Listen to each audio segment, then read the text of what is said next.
Moi, je me suis demandé en fait combien de députés salariés, leurs conjoints, leurs fils, leurs filles, etc. À l'Assemblée nationale, c'est-à-dire aux frais du contribuable.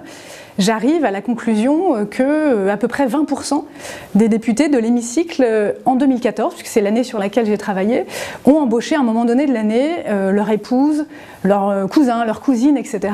Donc je crois qu'il y avait en 2014 52 épouses, 28 fils, 32 filles de députés qui travaillaient, plus ou moins, à l'Assemblée nationale ou en circonscription, puisque ça peut aussi être dans les départements. Alors je ne sais pas si on peut dire endémique, mais en tout cas c'est une pratique effectivement très courante, à droite comme à gauche. De ce côté-là, il n'y a pas de clivage politique.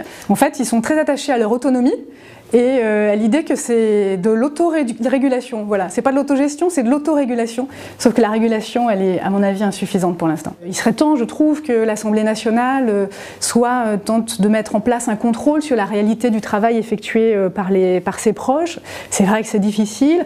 En tout cas, peut-être exige un niveau de diplôme ou de compétences suffisants, c'est pas toujours le cas, ou c'est des compétences qui n'ont quand même rien à voir avec le travail parlementaire.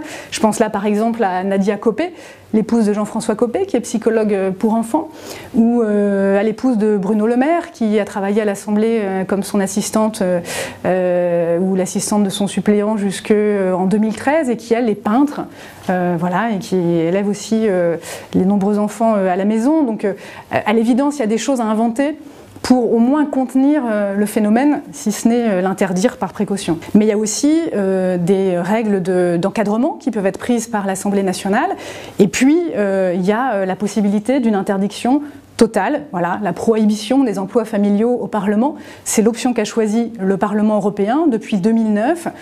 Personne là-bas ne s'en plaint.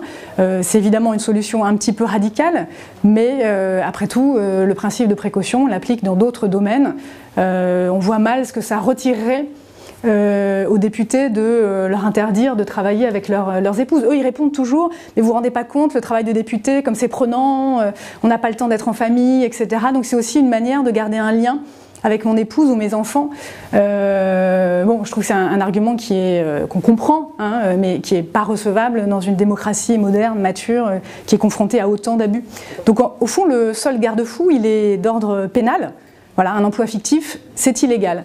C'est illégal d'être payé sur fonds publics à ne rien faire. Donc peut-être qu'il serait opportun que la justice, à un moment donné, ouvre des enquêtes préliminaires pour aller vérifier, quand la presse dénonce tel ou tel cas, qu'il ne s'agit pas d'un emploi fictif qui mériterait une sanction d'ordre pénal.